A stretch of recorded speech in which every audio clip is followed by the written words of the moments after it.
Hi, let's now see how to interface the servo motor with Arduino practically. So, to interface we need these components. So, this is the PC wire which is required, and then we need an Arduino Uno, we need a servo motor, and we need a rather three male to male connectors to connect it.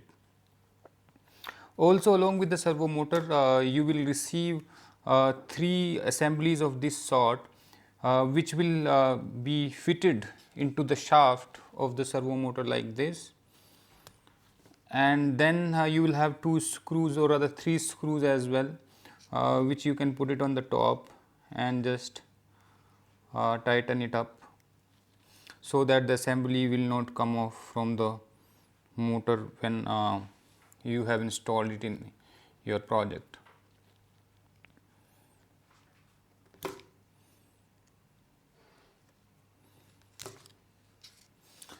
So, once this is done, then now let us work on to the interfacing.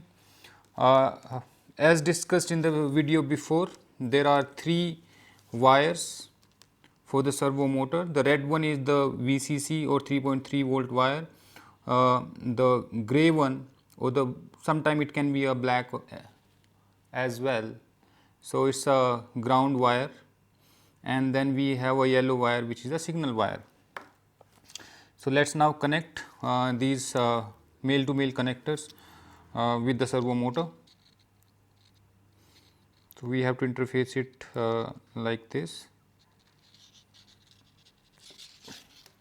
Then the red wire, so which is the white wire in our case, will go to 3.3 volt of the Arduino.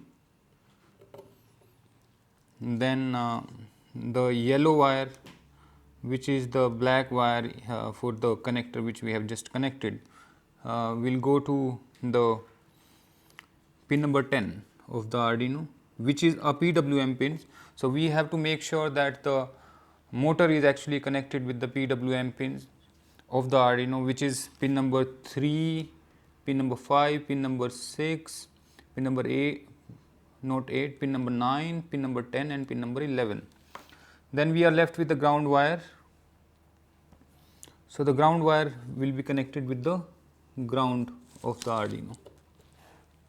Post this, we have to interface the Arduino wire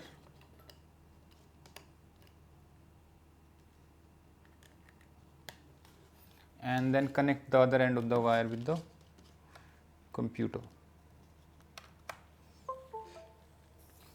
So, once you connect with the computer, you will see that these two LEDs will start glowing, which shows that the Arduino is now actually powered up.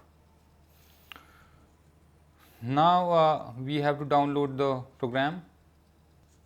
So, once the program will get downloaded, the one which we have discussed before in the video, you will see the shaft of the motor will move 180 degrees on both sides.